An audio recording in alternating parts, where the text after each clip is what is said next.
Hello, welcome back my YouTube channel always new 142। तो आज हम लोग पढ़ेंगे क्लास 10th बायोलॉजी यानी जीव विज्ञान का चैप्टर नंबर 1 जैव प्रक्रम का पार्ट नंबर 2। अब देख ही रहे होंगे यहाँ लिखा हुआ है पार्ट 2। पार्ट 2 का मतलब क्या? इससे पहले हमने एक वीडियो दिया जिनमें हमने बताया कि पोषण के बारे में कि पोषण किसे कहते हैं। अगर आप वो वीडियो नहीं देखे हैं तो पहले चैनल पर जाइए और वीडियो देखिए। जब वीडियो देखेंगे तब आपको समझ में आएगा कि हमने उस वीडियो में क्या क्या समझाया था। चलिए अब आगे आप क्या पढ़ेंगे। कल हमने जो पढ़ा था पोषण किसे कहते हैं, पोषण के कितने प्रकार हैं, फिर हमने बताया था कि स्वपोषण क्या है, परपोषण क्या है। फिर हमने विशेष समझाया था कि परपोषण है उनके कौन कौन से प्रकार हैं, जिनमें बताया था मृतजीवी, परजीवी और प्राणी संपोषण। ठीक है, लेकिन आज हम लोग पढ़ेंगे स्वपोषण यानी कि स्वपोषी जो पौधे हैं ना उनमें पोषण की प्रक्रिया, अर्थात पौधों में पोषण की प्रक्रिया का हम लोग इसमें विस्तार से चर्चा करेंगे। बस आपको ध्यान से सुनना है। यहां से 4 नंबर के क्वेश्चन अन्ना तो 2 नंबर तो फिक्स है, तो इसलिए वीडियो को ध्यान से देखिए। बिहार बोर्ड में 2 नंबर लेना है तो चलेंगे आगे। अब आगे क्या कहना है सुनिएगा थोड़ा सा। पौधों में पोषण, ऐसे तो हम जानते हैं कि पौधे स्वपोषी होते हैं, ऐसे पौधे क्या होते हैं, स्वपोषी होते हैं, लेकिन अपना भोजन खुद बनाते हैं इसलिए वो स्वपोषी होते हैं। लेकिन फिर भी कुछ पौधे ऐसे होते हैं जो परपोषी होते हैं, वो आगे देखेंगे। और पौधे जब भोजन बनाते हैं ना तब भोजन बनाने की क्रिया को कहते हैं हम लोग प्रकाश संश्लेषण। अगर आपसे कोई पूछे कि भाई प्रकाश संश्लेषण किसे कहते हैं, क्या बताओगे? तो प्रकाश संश्लेषण एक जटिल प्रक्रम है जिनमें पौधे सूर्य प्रकाश की उपस्थिति में धरातल से खनिज लवण ग्रहण करते हैं। खनिज लवण, यह जल वही होता है, खनिज लवण ग्रहण करते हैं और पत्ती में क्लोरोफिल पाई जाती है। वायुमंडल से कार्बन डाइऑक्साइड लेते हैं, सम्मिलित रूप से रासायनिक अभिक्रिया द्वारा ग्लूकोज, जल और ऑक्सीजन का निर्माण करते हैं, तो कहलाता है प्रकाश संश्लेषण। अर्थात इसको अगर शॉर्ट में अगर हम लिख दें तो सूर्य प्रकाश की उपस्थिति में पौधे द्वारा भोजन बनाने की क्रिया को प्रकाश संश्लेषण कहते हैं। फिर समझते हैं पूरा परिभाषा। पौधे द्वारा सूर्य प्रकाश की उपस्थिति में धरातल से खनिज लवण, वायुमंडल से कार्बन डाइऑक्साइड और पौधे की पत्ती में पाए जाने वाली क्लोरोफिल रासायनिक अभिक्रिया द्वारा ग्लूकोज, जल और ऑक्सीजन का निर्माण करते हैं, तो यह सम्मिलित रूप से कहलाता है प्रकाश संश्लेषण। परिभाषा याद रहेगा, बहुत अच्छी। अब यहां से एक रेड लाइन देख रहे होंगे, लिखा हुआ है 6CO2 + 12H2O बराबर C6H12O6 6O2 + 6H2O, इतना लिखा हुआ है। यह प्रकाश संश्लेषण का रासायनिक समीकरण है। परीक्षा में आपसे पूछेगा कि प्रकाश संश्लेषण का रासायनिक समीकरण लिखिए, तो आप लिखेंगे 6CO2 12H2O C6H12O6 6O2 + 6H2O। अर्थात वायुमंडल से वह कार्बन डाइऑक्साइड के 6 अणु, जल के 12 अणु लेते हैं तो बनाते हैं ग्लूकोज, ऑक्सीजन और जल निर्माण करते हैं। ठीक है, अब कभी कभी ऑब्जेक्टिव में यहां से पूछता है कि ग्लूकोज के अणुओं में कार्बन कितने परमाणु होते हैं, 12।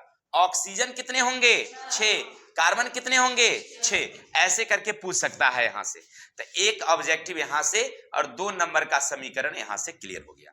क्लियर? आपसे परीक्षा में क्या पूछेगा, तो पूछता है प्रकाश संश्लेषण किसे कहते हैं। आप लिखेंगे कैसे, प्रश्न रहेगा प्रकाश संश्लेषण किसे कहते हैं।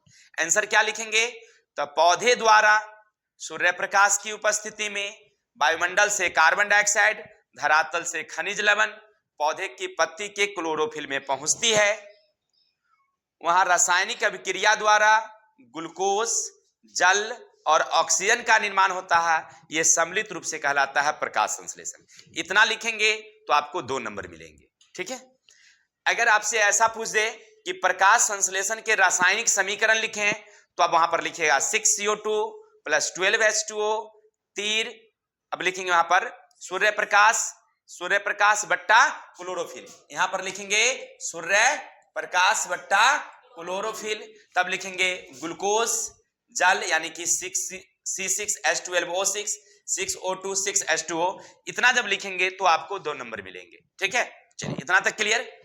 अब इतना पढ़ने से हमें एक बात समझ में आता है कि पौधे तो स्वपोषी होते हैं, लेकिन कुछ पौधे में प्रकाश संश्लेषण नहीं होता है, यानी प्रकाश संश्लेषण की क्रिया वे नहीं करते हैं। ऐसे आधार पर अगर बांटे तो वो 2 प्रकार के होते हैं, एक मृतजीवी पौधे और एक परजीवी पौधे। अभी तक आपने यही पढ़ा होगा कि जितने पौधे होते हैं स्वपोषी होते हैं, लेकिन भोजन नहीं बनाने के आधार पर अगर देखें तो वो कितने प्रकार के, 2 प्रकार।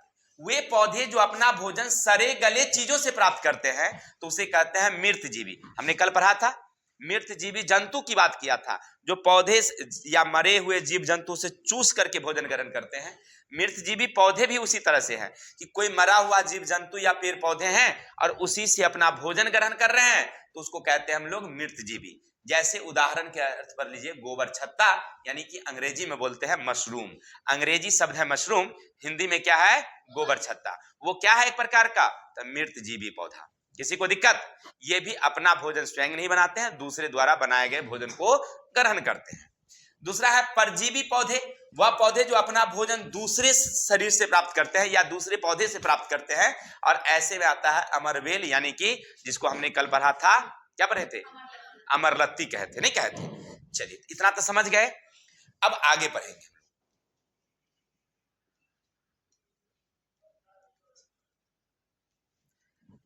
अब पौधे में प्रकाश संश्लेषण होता कहां भाई, तो पौधे में प्रकाश संश्लेषण की क्रिया जो है पत्तियों में होती है, यानी प्रकाश संश्लेषण की प्रक्रिया क्लोरोप्लास्ट, यानी अंग्रेजी शब्द है क्लोरोप्लास्ट, हिंदी में अगर कहें तो उसको कहते हैं हम लोग पर्णहरित, यानी कि हरित लवक कह सकते हैं। पत्ती में पहले से तथा स्पेंजी पैरेन्काइमा में अनेक क्लोरोप्लास्ट भरे रहते हैं और उसी में प्रकाश संश्लेषण की क्रिया होती है। यानी यूं समझिए कि पौधे की जो पत्तियां होती है ना, उसकी निचली सतह में जो है अनेक हरित लवक पाए जाते हैं और उसी हरित लवक में प्रकाश संश्लेषण की क्रिया होती है। ठीक है, क्लोरोप्लास्ट में क्लोरोफिल वर्णक पाए जाते हैं या पौधे की पत्ती में पाई जाती है, कहां रहती है, पत्ती में। लेकिन एक और बात ध्यान रखेंगे, कुछ ऐसे पौधे हैं जिनमें पत्तियां नहीं होती है। जैसे उदाहरण के अर्थ पर ले लीजिए, जैसे आप चले जाएंगे मरुस्थल तो वहां नागफनी का पौधा मिलेगा। जैसे अपने यहाँ भी कहीं कहीं देखिएगा छत पर ना लोग लगेले रहता है गमला उमला में नागफनी, है ना, उसमें पत्तियां नहीं होती है, वह उसका जो तना होता है ना वही पूरा ऐसे करके चौड़ी रहती है, हरी रहती है, उसमें कांटे रहते हैं पत्ती की जगह पर, तो उसमें प्रकाश संश्लेषण कहाँ होता है, तो उसी जो तना है ना हरा वाला, उसी में क्लोरोफिल पाया जाता है, उसी में होता है। ठीक है, चलिए अब यहाँ रेड रेड है, जितने इंपोर्टेंट है याद रखिएगा, यहां से एक ऑब्जेक्टिव क्वेश्चन बनेंगे। पत्तियों में प्रकाश संश्लेषी अंग कहते हैं, देखिए पत्ती को क्या कहते हैं हम लोग, प्रकाश संश्लेषी अंग, और हरित लवक को कहते हैं प्रकाश संश्लेषी अंगक। अगर आपसे परीक्षा में ऑब्जेक्टिव में पूछता है कि पत्ती को क्या कहते हैं भाई, तो प्रकाश संश्लेषी अंग, हरित लवक को क्या कहते हैं हम लोग, प्रकाश संश्लेषी अंगक। याद रखेंगे, ऑब्जेक्टिव में पूछता है पत्ती को क्या बोलेंगे, अंग, और क्लोरोफिल को यानी हरित लवक को क्या कहते हैं हम लोग, अंगक। हो गया। दूसरा, क्लोरोफिल का रंग सामान्यतः कैसा होता है भाई, सॉरी हरा होता है। कैसा होता है, हरा। क्लोरोफिल का रंग कैसा होता है भाई, हरा होता है। अब आगे इसी में देखेंगे इसका रंग बदल जाएगा, कब बदलेगा वो आगे देखेंगे। प्रकाश संश्लेषण हरा रंग या बैगनी रंग होगी तो उस समय कम होती है, याद रखिएगा। किस रंग में प्रकाश संश्लेषण कम होता है, तो हरा में। लेकिन लाल रंग होगी तो उसमें प्रकाश संश्लेषण की क्रिया अधिक होती है। कोई दिक्कत, हरा रंग में या बैगनी रंग होगी तो प्रकाश संश्लेषण की क्रिया कम, और किस रंग में सबसे ज्यादा, लाल में। दूसरा, प्रकाश संश्लेषण की क्रिया 15 डिग्री से तापमान कम हो जाएगी तो बहुत ही कम हो जाती है, नहीं के बराबर होती है। तो ठंडा में हम लोग कहते हैं कि पौधा न ठिठुर गया है, नहीं कहते हैं, अरे भाई उसको तापमान मिलता ही नहीं है तो प्रकाश संश्लेषण होगा कहां से, नहीं। तो प्रकाश संश्लेषण होने के लिए क्या चाहिए उसको, सूर्य प्रकाश। तापमान कितना चाहिए, तब 15 डिग्री से ज्यादा। ठंडा के दिन में 10 डिग्री 12 डिग्री, तब पौधा बढ़वे नहीं करेगा, तो हम लोग कहते हैं कि पौधा क्या हो गया है, ठिठुर गया है। अरे ठिठुर नहीं गया है, उसको तापमान नहीं मिल रहा है, प्रकाश संश्लेषण नहीं मिल रहा है, भोजन उसका नहीं बन रहा है, भोजन उसको नहीं बन रहा है, इसीलिए जो है ना वह पौधा वृद्धि विकास नहीं कर रहा है। चलिए क्लियर।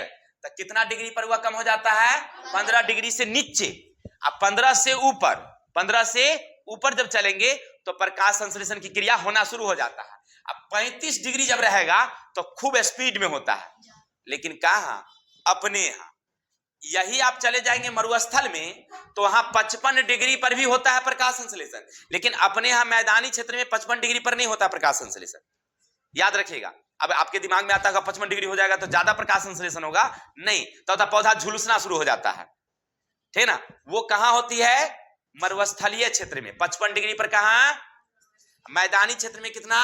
15 से 35, 15 से 35। सबसे अच्छा प्रकाश संश्लेषण का टाइम कब?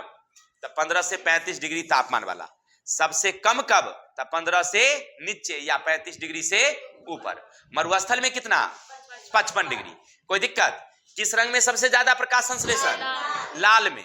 और सबसे कम किस में? हरा रंग में। यहां तक क्लियर हो गया? चलिए बहुत अच्छी बात है। क्लोरोफिल का रंग कैसा? आप प्रकाश संश्लेषी अंग किसे कहेंगे? पत्ती को। आप प्रकाश संश्लेषी अंग किसको कहेंगे? ये सब ऑब्जेक्टिव क्लियर? चलिए बहुत अच्छा। तब आगे चलेंगे। अब एस्टोमेटा किसे कहते हैं? आपसे पूछेगा भाई कि एस्टोमेटा किसे कहते हैं, इसका चित्र देख लीजिए। ऐसे चित्र होते हैं, ये याद रखेंगे आप लोग। ये हमारे क्या है? एस्टोमेटा। आपकी परीक्षा में पूछेगा कि एस्टोमेटा का चित्र बनाइए, तो देख रहे हैं ना, यही हमारा एस्टोमेटा है। ये क्या हमारा हो गया? पौधे की जो पत्तियां होती है ना, पौधे की पत्तियां, ये पत्ती है तो उसके जो निचले भाग में होता है, याद रखिएगा। आपसे कोई पूछे कि एस्टोमेटा कहां पाई जाती है पत्ती में, तब पत्तियों के निचले, ऊपर सतह में नहीं होती है, नीचे वाली सतह में, ठीक है। ऑब्जेक्टिव में रहता है। एस्टोमेटा पत्ती में कहां रहती है? तब पत्ती के ऊपरी सतह, निचली सतह, सभी जगह, इनमें से कोई नहीं। क्या बताएंगे हम लोग? निचली सतह। बहुत अच्छा। तो ये नीचे सतह में रहती है। अब ये जो संरचना देख रहे हैं ना, ये जो देख रहे हैं, ये जो देख रहे हैं, ये वाला, ये उसका क्या है? रंध्र छिद्र है। ये क्या हमारा? रंध्र छिद्र, ठीक है। यही जब खुलती है तो इससे क्या होती है? इसके अंदर का जो गैस होता है या जल होता है वो बाहर निकल जाती है। जब बंद हो जाता है तो अंदर के क्या होता है कि बाहर वाली जो कार्बन डाइऑक्साइड प्रवेश कर जाती है तो ये बंद हो जाती है। इसकी रक्षा कौन करती है? तो आप जो ये देख रहे हैं, ये द्वार कोश का, यानी रंध्र छिद्र का रक्षा कौन करती है? द्वार कोश का। आपसे पूछेगा परीक्षा में कि रंध्र छिद्र की रक्षा कौन करती है? तो द्वार कोश का, ठीक है। और ये जो देख रहे हैं यही हरित लवक है, जो देख रहे हैं ना, ये क्या हमारी है? हरित लवक। यही हरित लवक रहता है, कोशिका के एकदम चारों तरफ फैलल रहता है, देख रहे हैं ना, ठीक है। और ये जो है, इसके भाग जो है, ये क्या है? बाहरी भाग जो है, ये देख रहे हैं, ये सब बॉडी जो है बाहरी भाग, ठीक है। कोई दिक्कत? चलिए इसको हम नीचे पढ़ते हैं थोड़ा सा, इसमें क्या लिखा है। चलिए अब देखिए, आपसे परीक्षा में पूछेगा एस्टोमेटा का सचित्र वर्णन करें। क्या लिखेगा? एस्टोमेटा का सचित्र वर्णन करें। तब पहले चित्र बना दीजिएगा। चित्र बनाने के बाद आप लिखेंगे पौधे की पत्तियों की बाह्य त्वचा में एस्टोमेटा मौजूद होते हैं। यानी पौधे की जो पत्तियां हैं उसके बाहरी भाग में क्या पाई जाती है? एस्टोमेटा, जिसके मध्य में एक छिद्र होते हैं या यह बंद और खुलते रहते हैं। यानी यह मध्य में एक छिद्र होता है गोल गोल, जैसे अभी एस्टोमेटा हमने बताया। तो इसके बीच में जो ये देख रहे हैं छिद्र, यह हमेशा खुलती है और बंद होती है। खुलने और बंद होने के शर्त हैं, क्योंकि यह नियंत्रण किसके द्वारा होता है? द्वार कोशिका। देखिए क्या कहता है, जब द्वार कोशिकाओं में जल अवशोषित कर फूल जाती है तो द्वार खुल जाती है।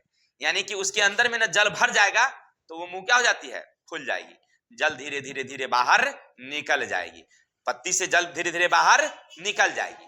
और जब वो खाली हो जाएगी, जब वो खाली हो जाएगी तो खाली होने के बाद बाहर से कार्बन डाइऑक्साइड उसमें प्रवेश कर जाती है, बस वो क्या हो जाती है? बंद हो जाती है, ठीक है ना। यानी कहने का अर्थ है कि इस तरह से आप वर्णन कर सकते हैं एस्टोमेटा का। यानी आपसे परीक्षा में क्वेश्चन क्या रहता है कि एस्टोमेटा यानी रंध्र का सचित्र वर्णन करें। तो चित्र बनाइएगा। चित्र बनाने के बाद क्या लिखेंगे? लिखेंगे पत्ती में उसकी निचली सतह में एक गोल गोल छिद्र जैसी संरचना होती है, जिसे हम लोग रंध्र कहते हैं या एस्टोमेटा कहते हैं। इसमें जब स्फीत दाब के कारण ज्यादा मात्रा में जल भर जाती है तो उसकी द्वार खुल जाती है, उसके भीतर का जल बाहर निकल जाती है, और जैसे उसके जल निकलते हैं तो संकुंचन हो जाता है, जिसके कारण वह धीरे धीरे मुंह उसका बंद हो जाता है। ठीक है, इसके बाहरी सिरे को हम लोग द्वार कोशिका कहते हैं। ठीक है, क्या कहते हैं हम लोग? द्वार। और द्वार कोशिका के बाहर पत्ती जैसी संरचना है उसको कहते हैं भित्ति। क्या कहते हैं हम लोग उसका? भित्ति। कोई दिक्कत? कहानी खत्म। 2 नंबर का क्वेश्चन रहता है, लिखना है। ठीक है, चलिए, या कभी कभी सीधे चित्र पूछ देता है। अब आगे बढ़ेंगे। अब अभी तक आप पढ़ रहे थे प्रकाश संश्लेषण की क्रिया। तो प्रकाश संश्लेषण के लिए किन किन चीजों की जरूरत होती है? तो हमने देखा था 4 चीजों की जरूरत, जो हमने कल भी पढ़ा था कि प्रकाश संश्लेषण की क्रिया करने के लिए कुल 4 कच्चे चीजों की जरूरत होती है। तो सबसे पहला क्या होता है मेरे भाई? तो सबसे पहला है हरित लवक। क्या हमारा? हरित लवक यानी क्लोरोफिल। अगर ये रहेगा तभी हमारा प्रकाश संश्लेषण की क्रिया होगी। दूसरा है हमारा चाहिए CO2 कार्बन डाइऑक्साइड। तीसरा हमारा है जल, और चौथा हमारा है सूर्य प्रकाश। ये 4 जब होंगे तभी प्रकाश संश्लेषण की क्रिया होगी। अगर इसमें से कोई एक नहीं रहे तो प्रकाश संश्लेषण की क्रिया समझिए नहीं होगी। अब होने के बाद बनता क्या है? तब बनता है ग्लूकोज। क्या बनता है? ग्लूकोज। फिर बनता है जल, फिर बनता है ऑक्सीजन। अब इस सब के बारे में हम सब पढ़ेंगे बारी बारी से कि किन किन चीजों की जरूरत होती है।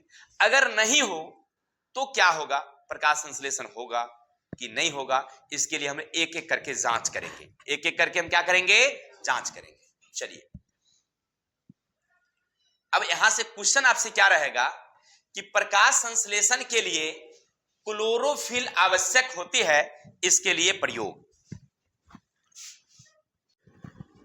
एग्जाम में क्वेश्चन पूछता है आपसे, क्या पूछेगा कि प्रकाश संश्लेषण के लिए पर्णहरित यानी क्लोरोफिल आवश्यक है, इसके लिए एक प्रयोग करिए। कोई दिक्कत? बस आपसे क्वेश्चन इसी तरह का रहेगा। 4 नंबर का क्वेश्चन रहेगा। क्या कहेगा कि प्रकाश संश्लेषण के लिए क्लोरोफिल आवश्यक है, इसके लिए एक प्रयोग दर्शाइए। अब आप करेंगे क्या समझिए थोड़ा सा। सबसे पहले आप वहां पर शर्त लिखेंगे। देखिए,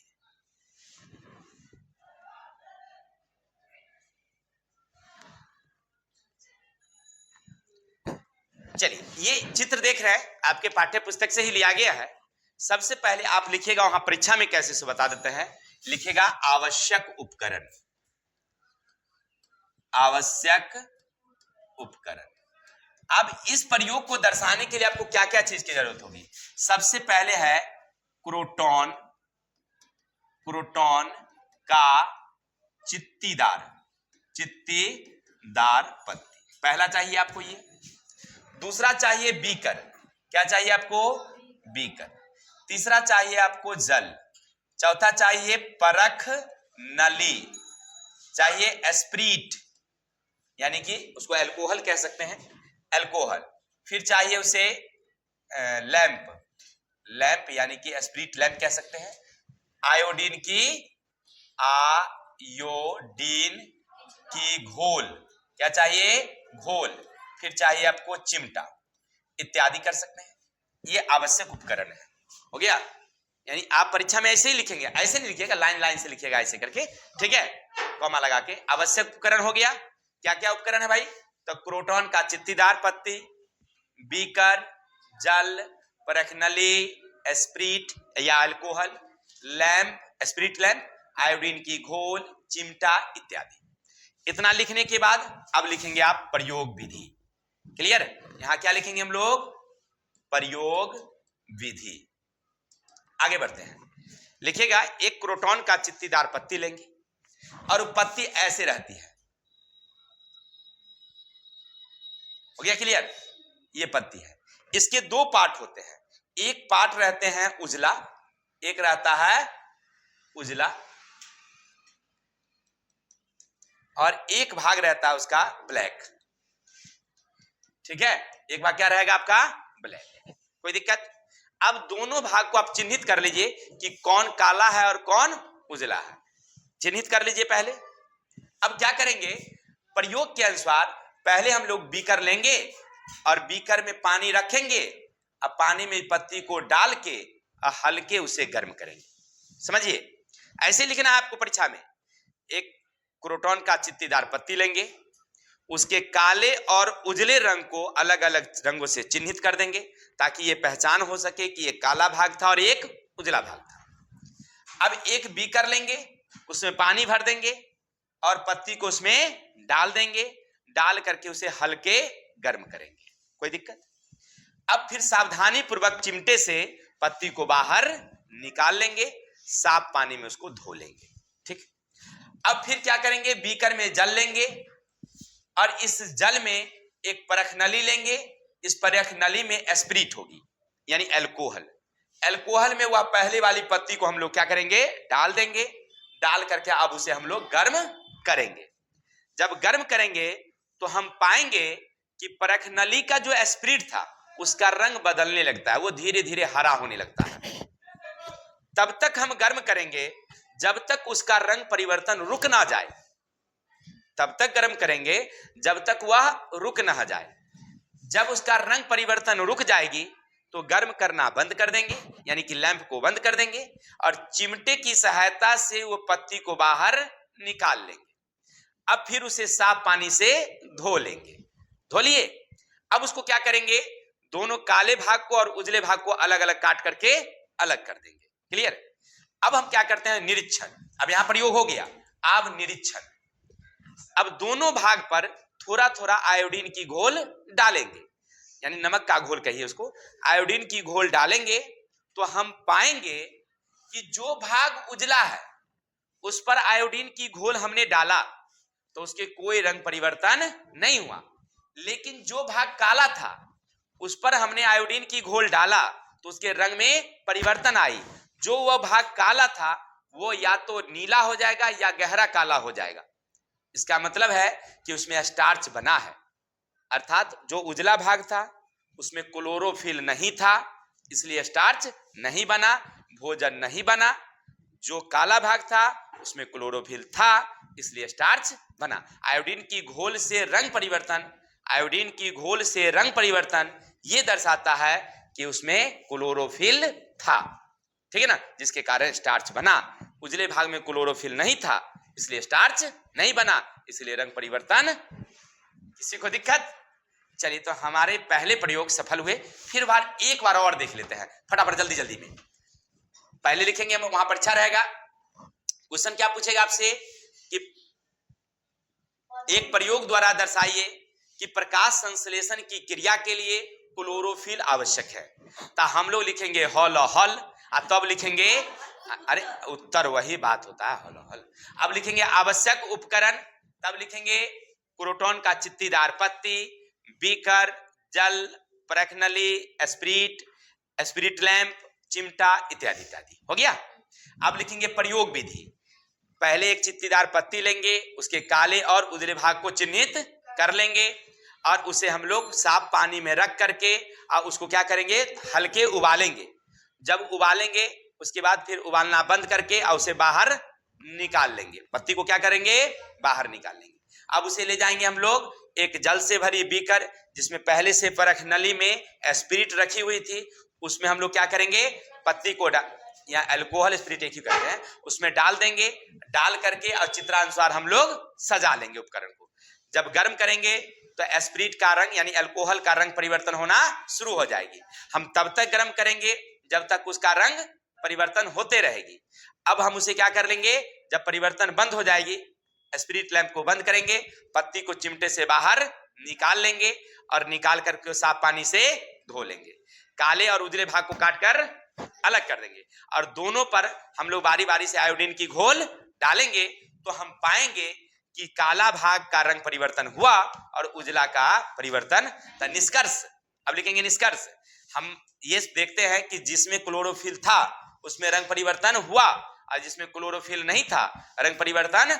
इसका मतलब है कि क्लोरोफिल सौर ऊर्जा को किसमें बदल दिया, ग्लूकोज में, और जिसमें क्लोरोफिल नहीं था उसमें परिवर्तन नहीं हुआ, अर्थात मंड का निर्माण, स्टार्च का निर्माण। That's all. चलिए, तो ये थे हमारे 4 नंबर के क्वेश्चन। अगर आपको अच्छा लगा, आगे बढ़ते हैं। तो मेरे दोस्त, एक क्वेश्चन और एग्जाम में आता है, अब बड़ा ही इंपॉर्टेंट क्वेश्चन है, 4 नंबर का क्वेश्चन रहता है।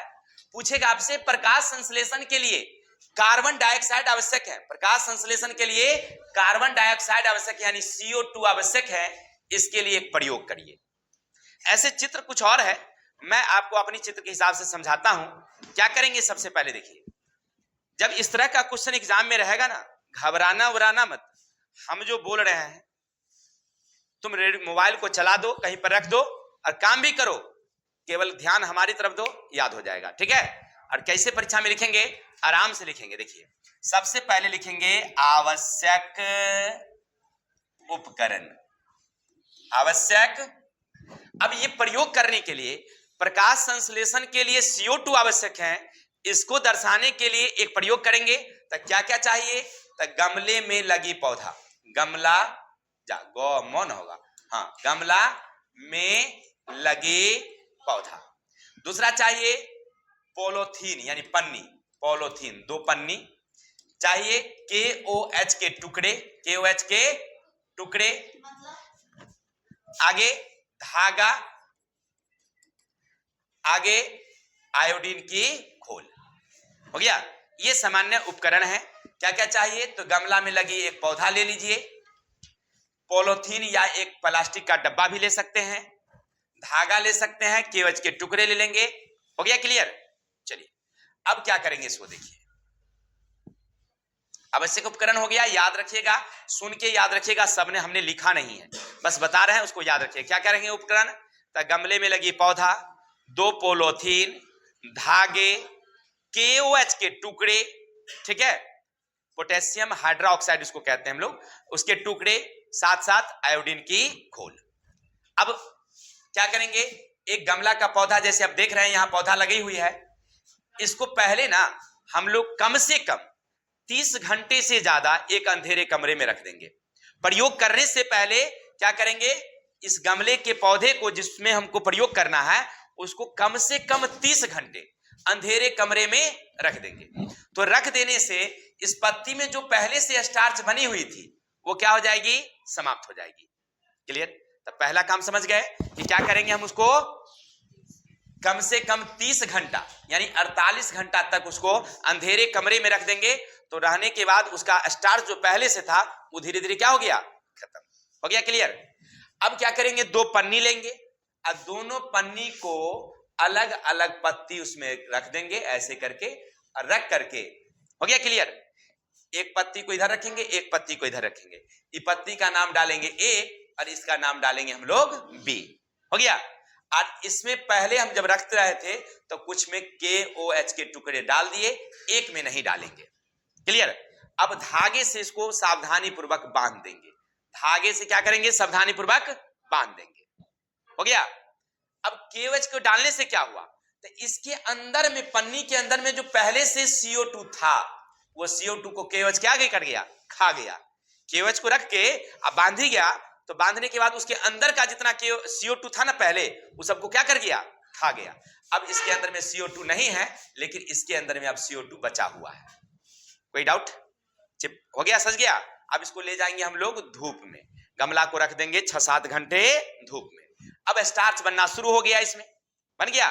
देखिए, इस पत्ती को मिल रहा था, सूरज की रोशनी भी मिल रही थी, खनिज लवण भी मिल रहा था, पत्ती में क्लोरोफिल था ही नहीं, मिल रहा था कौन, तो CO2, क्योंकि हमने पन्नी से लगा दिया तो अब CO2 अंदर हवा जाना बंद। इसको सब कुछ मिल रहा था, अंदर में CO2 भी है, क्लोरोफिल भी है, इसके बाद इसको खनिज लवण भी मिल रहा है, सूरज की रोशनी भी मिल रही है, चारों चीज मिल रही है। अब 6-7 घंटे बाद आराम से पन्नी को खोल दीजिए और दोनों पत्ती को तोड़ लीजिए, तोड़ करके उसको पहले साफ पानी से धो लीजिए। हो गया।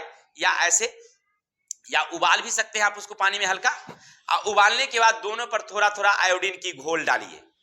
डालने के बाद आप पाएंगे कि जिस पन्नी में KOH के हमने टुकड़ा डाला था, उसका रंग परिवर्तन नहीं हुआ, वो ऐसे पीला का पीला ही रह गया। लेकिन जिसमें हमने KOH के टुकड़े नहीं डाले थे, उस पर जब हम आयोडीन की घोल डालेंगे तो उसका रंग नीला हो जाएगा। कैसा हो जाएगा? नीला या काला हो जाएगा। इससे पता चलता है कि CO2 रहेगा तो प्रकाश संश्लेषण की क्रिया होगी, और CO2 नहीं रहेगा तो प्रकाश संश्लेषण की क्रिया नहीं होगी। कोई दिक्कत? तो आप क्लियर हो गया कि प्रकाश संश्लेषण के लिए क्या चाहिए? मुझे CO2 चाहिए, और CO2 के लिए हमने प्रयोग दर्शाया। एक बार और थोड़ा सा जल्दी जल्दी हम लोग देख लेते हैं। क्वेश्चन क्या रहेगा मेरे भाई? पहला रहेगा प्रकाश संश्लेषण के लिए CO2 आवश्यक है, इसके लिए एक प्रयोग करें। तो हम लिखेंगे हल या उत्तर। अब लिखेंगे आवश्यक उपकरण।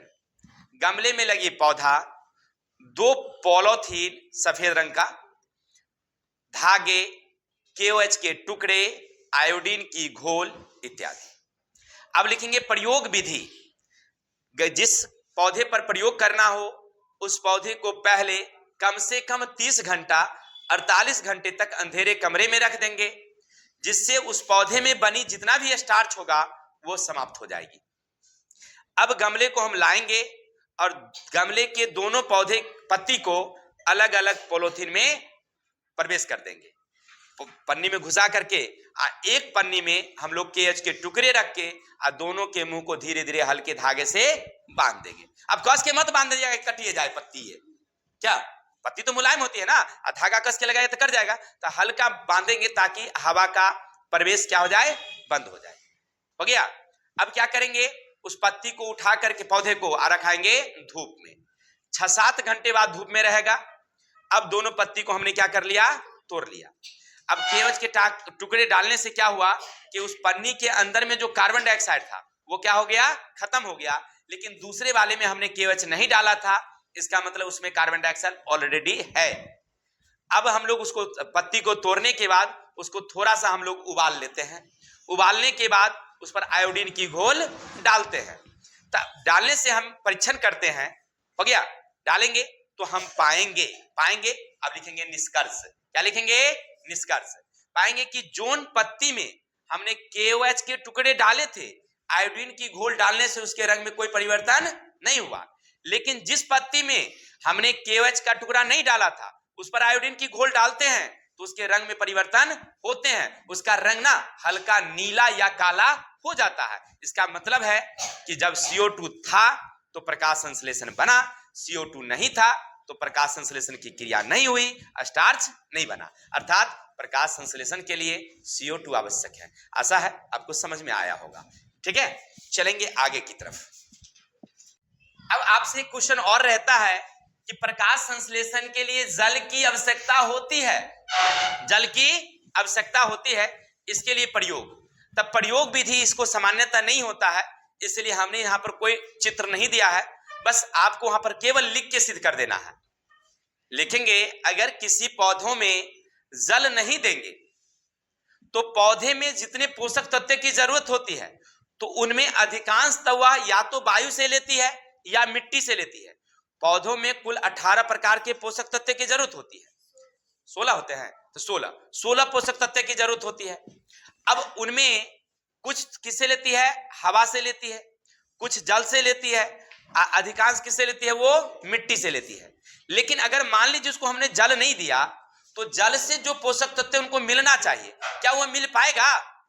परिणाम होती है कि पौधे की पत्तियां धीरे धीरे मुरझाने लगती है, उसका रंग धीरे धीरे पीला होने लगता है। अर्थात पौधे के लिए जल आवश्यक है। अगर पौधे में जल नहीं होगी, प्रकाश संश्लेषण की क्रिया नहीं होगी, पौधे के वृद्धि विकास रुक जाएगी। बस इतना लिख दीजिएगा, आपका काम खत्म। ये ऐसे पूछता नहीं है प्रयोग द्वारा दर्शाइए, लेकिन आपके किताब में लिखा हुआ है तो हमको पढ़ना था।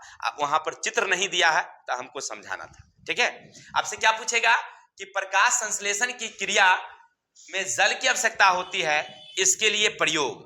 तो आप ऐसे लिखेंगे कि पौधे अपने पोषक तत्व अधिकांश रूप से धरातल से पाते हैं, लेकिन वह जल से भी पोषक तत्व प्राप्त करती।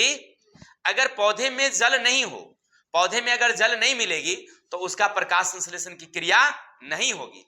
धीरे धीरे पौधे की पत्तियां पीली होते चली जाएगी और एक समय ऐसा आएगा कि जल के अभाव में पौधे मृत हो जाएंगे। अर्थात पौधे में उचित वृद्धि विकास के लिए उसमें अधिक वृद्धि के लिए जल की आवश्यकता होती है। जब जल देंगे तो उसमें पोषक तत्व की पूर्ति होगी। कोई दिक्कत? चलिए अगला है प्रकाश संश्लेषण के लिए सूर्य प्रकाश की आवश्यकता होती है, इसके लिए प्रयोग। तो याद रखेंगे प्रकाश संश्लेषण के लिए CO2 के साथ साथ सूर्य के प्रकाश भी जरूरी है। अब इसके लिए वो प्रयोग कहता है निकालने के लिए। चलिए इसका प्रयोग कर देते हैं।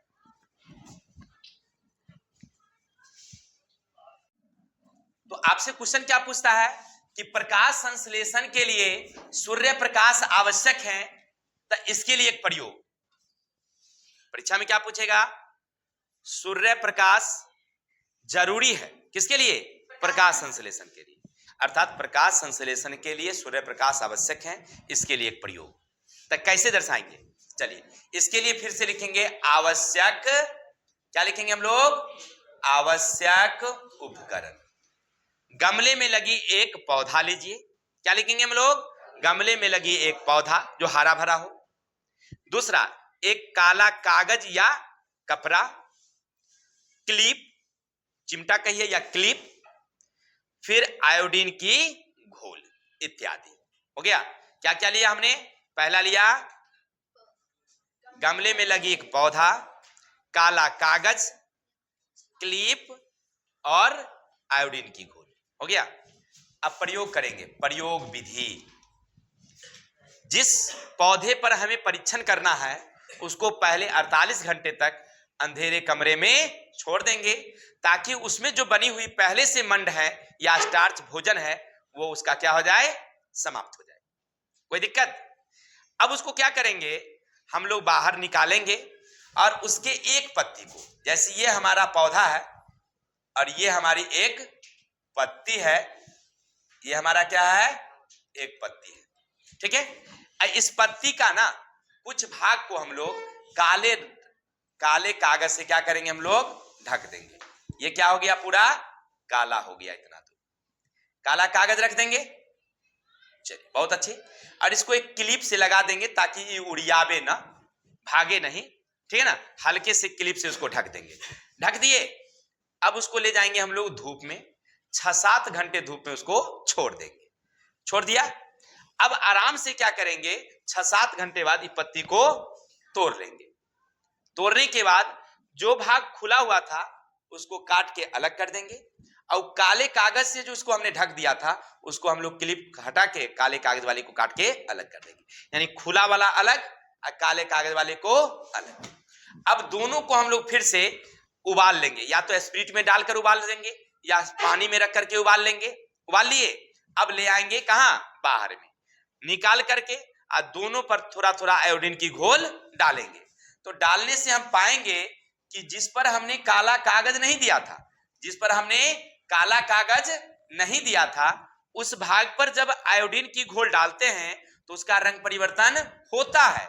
लेकिन काला कागज पर हमने जहां पर रखे हुए थे, अब उस जगह पर हम आयोडीन की घोल डालते हैं तो उसमें कोई रंग में परिवर्तन नहीं होता है। इसका मतलब है कि जो खुला हुआ था उसको सूरज की रोशनी लग रही थी तो प्रकाश संश्लेषण की क्रिया हुई, स्टार्च बना। लेकिन जो काले कागज से हमने ढक दिया, जहां पर सूरज की रोशनी नहीं लगी, वहां पर स्टार्च नहीं बना। अर्थात प्रकाश संश्लेषण के लिए सूर्य प्रकाश आवश्यक है, इसके लिए प्रयोग। कोई दिक्कत? फिर से एक नजर देख लेते हैं। प्रकाश संश्लेषण के लिए सूर्य प्रकाश आवश्यक है, इसके लिए एक प्रयोग करेंगे। पहला, आवश्यक उपकरण क्या लेंगे हम लोग? गमले में लगी पौधा, काला कागज, क्लिप, आयोडीन की घोल। अब लिखेंगे प्रयोग विधि। जिस पौधे पर परीक्षण करनी हो उसको पहले किसी अंधेरे कमरे में रख देंगे। कितने देर के लिए? 30 से 48 घंटे, ताकि उसमें जो पहले से मंड बनी हो वो क्या हो जाए? समाप्त हो जाए। अब हम उस पौधे को लेंगे, उसकी एक पत्ती पर हम लोग क्या करेंगे? एक भाग पर काला कागज से उसे ढक देंगे, और ढक करके वो पौधे को कहां रख देंगे हम लोग? धूप में। धूप में रखेंगे। अब उसमें प्रकाश संश्लेषण की क्रिया शुरू हो गई। 6-7 घंटे रहने के बाद उस पत्ती को जिस पर हमने प्रयोग किया है उसको तोड़ लेंगे। काले कागज से जहां रखे हुए थे उसको काट के अलग, और जो खुला हुआ उसको अलग। अब दोनों को हम ले जाकर के स्पिरिट में रख करके बारी बारी से क्या करेंगे? पहले हम लोग उसको उबालेंगे। उबालने के बाद उसको चिमटे से बाहर निकालकर साफ पानी में धोकर और उसको रख देंगे, सूखने दीजिएगा, तत्काले मत मार दीजिएगा धराधर। वो जब सूख जाएगा तब दोनों पर आयोडीन की घोल डालेंगे। तो डालने से हम क्या पाएंगे कि जो भाग खुला हुआ था उसके रंग में परिवर्तन हुआ। कैसा रंग हो जाएगा? वो नीला। याद रखिएगा, परीक्षा में पूछता है कि अगर मंड का निरीक्षण करना हो तो मंड पर आयोडीन की घोल डालने से उसका रंग कैसा हो जाता है? नीला या काला। नीला या काला हो गया। ऑप्शन में कभी नीला भी रहता है, कभी कालो रहता है। तो आप नीला रहेगा तभियो मारिएगा, काला रहेगा तभियो। कहिएगा दोनों रहेगा तो ए बी रहेगा तो वो में मार दीजिएगा, ठीक है, कोई दिक्कत? कहिएगा सर जी ए बी ना रहा तो नीला में मारिएगा पहले, ठीक है, कोई दिक्कत? उसका रंग परिवर्तन हुआ, लेकिन जोन में काला कागज से ढक दिए थे रंग परिवर्तन नहीं हुआ। निष्कर्ष अर्थात जो भाग खुला हुआ था, सूरज की रोशनी लग रही थी, उसमें प्रकाश संश्लेषण की क्रिया हुई। आज जोन काले कागज से ढक दिए उसमें सूरज की रोशनी नहीं गई, क्योंकि काले रंग में ना सूरज की रोशनी नहीं जाती है, तो नहीं गई, अर्थात प्रकाश संश्लेषण की क्रिया। कोई दिक्कत? तो आशा है आपको इतनी बातें समझ में आ गई होगी। अब चलेंगे, अभी तक आप पढ़ रहे थे प्रकाश संश्लेषण के लिए 4 आवश्यक चीजें होती हैं, जिनमें आपने पढ़ा कौन कौन? कच्चे पदार्थ। प्रकाश संश्लेषण के लिए 4 कच्चे चीजों की आवश्यकता होती है: सूर्य प्रकाश, क्लोरोफिल, जल और कार्बन डाइऑक्साइड। चारों के लिए हमने आपको प्रयोग बताया। लेकिन बनने प्रकाश संश्लेषण की क्रिया के बाद एक चीज बनती है, और क्या बनती है वो? तो बनती है ग्लूकोज, बनती है ऑक्सीजन और जल। भाई ऑक्सीजन बनता है कि नहीं बनता है, इसके लिए भी एक प्रयोग हो जाए। जल निकलता है कि नहीं निकलता है, उसके लिए भी एक प्रयोग हो जाए। ऐसे आपके किताब में नहीं है, लेकिन हम लोग किताब तक सीमित रहेंगे नहीं, पर तो रहे राकेश सर जी के यहाँ, तो तनिया स्ट्रो हो जाए, क्योंकि हमने जो बताया है ना वो आपकी किताब से बाहर बता दिया है। आपकी किताब में ये नहीं कहता है कि भाई बताइए कि कितने प्रकाश में प्रकाश संश्लेषण की क्रिया ज्यादा होती है, किस रंग में प्रकाश संश्लेषण की क्रिया ज्यादा होती है, ये सब आपके किताब में नहीं है, वो सब हमने आपको एक्स्ट्रा दिया था, ठीक है। तो थोड़ा सा यहाँ भी एक्स्ट्रा हो ही जाए क्या? अगर कहीं कोई पूछ दे कि जल कैसे निकलता है बताओ, अरे कुछ नहीं भाई, आराम से बताएंगे। देखो एगो गमला वाला पौधा ले लीजिए या कौनो पौधा ले लीजिए बगीचा में से, एगो उजर का पन्नी ले लीजिए, अच्छा बहुत अच्छा, और मैं पानी उनी ना है रे ना है, इन्हें छोड़ा के रख दे दीजिएगा। अब रखिए और उसके सामने में दिखा दीजिए, अरे भाई देखो पन्नी में पानियो नहीं है रे ना रे। एगो पत्ती को या एगो उसका पौधे का एगो तना होगा, मुड़ी उड़ी जिसको कहते हैं हम लोग, उसको पन्नी में घुसा के हल्का से धागा से बांध दीजिए, ओकरो बैठा दीजिए वही धूप में, देखते रहो इसमें। हाँ, अरे वहां पर मत बैठा देना, बीमार पड़ जाएगा बेचारा। चलिए अब क्या करेंगे, अब उसको 6-7 घंटा बाद उसको लेकर रखिए, वहां पर बैठाइए और दिखाइए, तो देखिएगा कि पन्नी के अंदर में ना कुछ कुछ जल की बूंदे आ गई। कहां से आया भाई? तो प्रकाश संश्लेषण से जल निकला है, प्रकाश संश्लेषण से जल निकला है। यानी कहने का मतलब है प्रकाश संश्लेषण की क्रिया के बाद जल निकलती है, जल का उत्सर्जन होता है। तो यहां से एगो ऑब्जेक्टिव हमारे दिमाग में आ गया कि कोई पौधा अपने जीवन काल में कितना पानी उत्सर्जन करता है, तो अपन वजन का 100 गुना, अपने वजन का 100 गुना। अगर कोई पौधा अगर 10 केजी का है तो अपने जीवन काल में वह कितना उत्सर्जन किया होगा? तो 100 गुना, गुना कर दीजिए, यानी 1000 केजी। कितना पानी? ऑब्जेक्टिव VVI याद कर लो, नोट कर लो, क्या बताएगा? 100 गुना, यानी कोई पौधा अपने जीवन काल में कितना पानी का उत्सर्जन क्या होगा? 100 गुना, अपने वजन का 100 गुना, याद रखना, ठीक है। जैसे अगर हमारे सामने एक पीपल का पेड़ है, ये पीपल का पेड़ का वजन अगर हम अनुमान लगाते हैं तो 10,000 है, 10,000 केजी का है, तो अब समझिए ये कितना पानी का उत्सर्जन कर दिया होगा अभी तक, तो गुना कर देंगे तो कितना हो जाएगा? अब जोड़ लीजिए 10 लाख, कितना हो जाएगा? वो 10 लाख लीटर का पानी का उत्सर्जन कर दिया होगा। That's all. चलिए अब आपसे अगर ये पूछ दे कि सर जी ऑक्सीजन गैस के ना निकले तो हम बताओ तो तरीका, चलिए इसका भी प्रयोग कर देते हैं। प्रकाश संश्लेषण के लिए 4 कच्चे चीज की जरूरत होती है, हमने देख लिया। अब प्रकाश संश्लेषण के लिए जब अब क्रिया होती है तो जल निकलते, ये भी देख लिया। अब बच गया कौन चीज? Oxygen gas. ये कैसे पता चलेगा? प्रयोग, आवश्यक उपकरण। प्रकाश संश्लेषण के लिए आपसे क्वेश्चन पूछेगा मेरे भाई, प्रकाश संश्लेषण की क्रिया के बाद ऑक्सीजन निकलती है, इसके लिए एक प्रयोग दर्शाइए। क्या पूछेगा? प्रकाश संश्लेषण के लिए, प्रकाश संश्लेषण के बाद ऑक्सीजन गैस निकलती है, इसके लिए एक प्रयोग। ठीक है, तो क्या करेंगे? आवश्यक उपकरण क्या लिखेंगे हम लोग? पहला आवश्यक उपकरण में पहला याद रखिएगा, एक बीकर लेंगे, बीकर, फिर लिखेंगे जल, जलीय पौधा, फिर लिखेंगे कीप, फिर लिखेंगे परख नली, फिर लिखेंगे गैस घट, दिया सलाई या लैंप, कुछ भी ले सकते हैं, कोई दिक्कत इत्यादि कर सकती है। अब क्या करेंगे? अब यहां लिखेंगे प्रयोग विधि।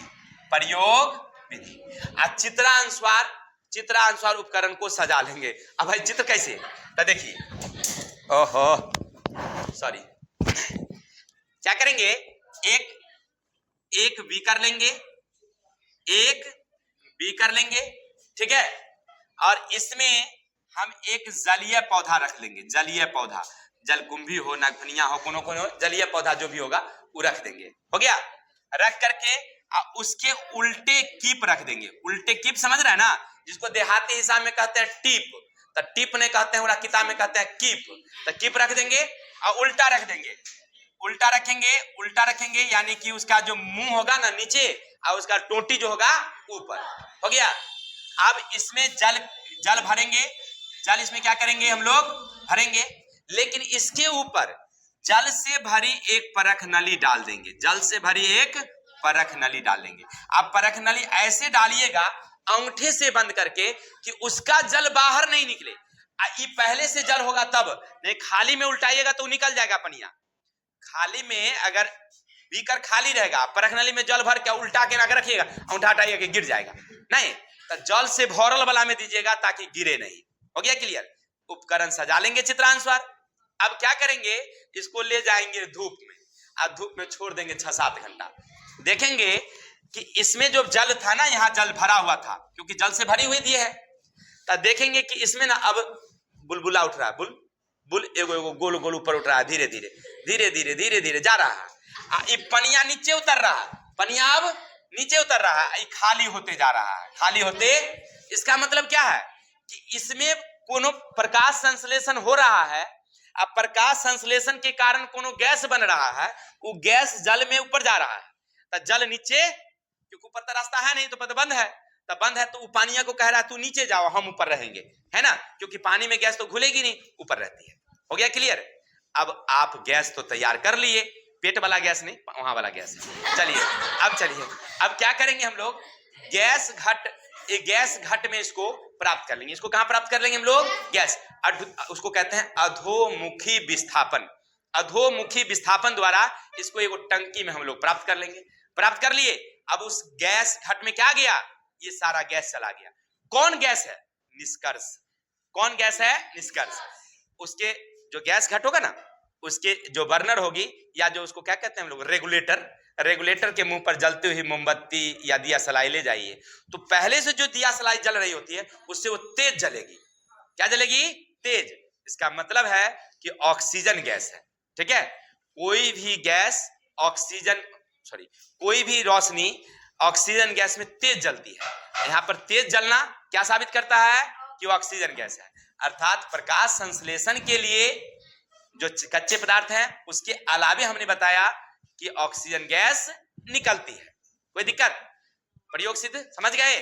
अब चित्र के हिसाब से आप बता सकते हैं। एक नजर और देख लेते हैं। आवश्यक उपकरण, एगो बीकर लेंगे, जल लेंगे, जलीय पौधा लेंगे, परख नली लेंगे, कीप लेंगे इत्यादि।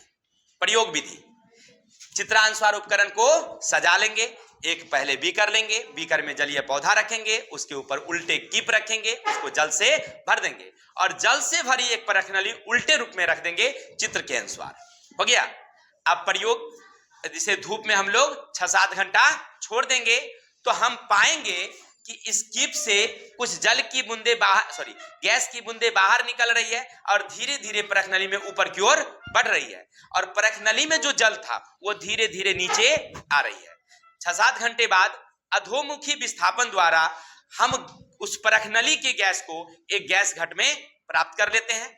अब वहां पर हम लोग जलती हुई मोमबत्ती ले जाते हैं तो देखते हैं कि पहले से जितनी मोमबत्ती जल रही थी वो तेज लौ के साथ जलना शुरू करती है। इससे यह साबित होता है कि उसमें जो गैस है वो ऑक्सीजन गैस है, क्योंकि कोई भी रोशनी या आग ऑक्सीजन गैस में तेज जलती है, अर्थात साबित हो जाता है कि प्रकाश संश्लेषण के बाद ऑक्सीजन गैस उत्पन्न होती है। That's all. तो हम लोग आज पढ़ रहे थे अपनी सारी प्रकाश संश्लेषण की घटनाएं। आपसे ऑब्जेक्टिव सब्जेक्टिव एक भी नहीं छूटेगा अगर आप वीडियो ध्यान से देखे होंगे तब। अभी अगर सुन रहे हैं ध्यान से देखना तो इसको एक बार री कर लीजिए, फिर से देखिए। परीक्षा में 4 नंबर ब्रह्मा विष्णु महेश नहीं काटेगा, एक याद रखिएगा, ठीक है। एकदम VVI है, हम भी अनुभव वाले हैं, हमें भी पता है कि कौन से एग्जाम में कौन से क्वेश्चन आते हैं, ठीक है ना। और बिहार बोर्ड क्या करेगा, जो हम बता देंगे वही होगा। That's all. तो आज के लिए इतने ही, कल मिलेंगे हम लोग नेक्स्ट वीडियो के साथ। तब तक के लिए हंसते रहिए, मुस्कुराते रहिए और हमें इजाजत दीजिए। तब तक के लिए जय हिंद, जय भारत।